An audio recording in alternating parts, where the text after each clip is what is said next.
New information came out in court today about a case that we have been following for months. The two men accused of robbing a Virginia Beach bank and shooting at a state trooper faced a judge today. They had a preliminary hearing to see if there was enough evidence for the case to move forward. 10 on your side's Brandi Cummings was in court. Brandi, what happened? Well, Stephanie, after 4 hours of testimony and 11 witnesses, a judge decided the case against Rory Diggs and John Lewis can now head to a grand jury. One after the other, 11 witnesses shed new light on a major case in Virginia Beach. The first 3 were Wells Fargo tellers at the bank when police say Rory Diggs and John Lewis robbed it. They described how the men, dressed in dark clothes and masked, walked into the bank demanding money. The fourth witness, a bank employee tasked with counting the money, says in all, more than $34,000 was missing.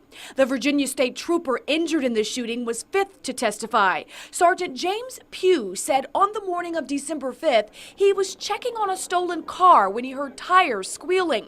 He said because of the strange behavior, he started following the black SUV with lights and sirens on. But he says the driver never stopped.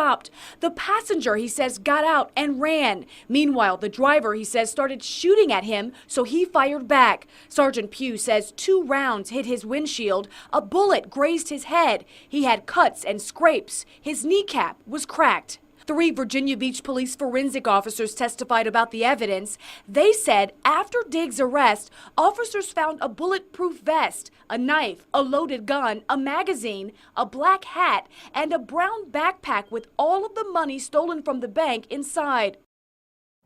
Now, the men face 7 felonies each. If convicted, they face a maximum punishment of 4 life sentences plus 13 years.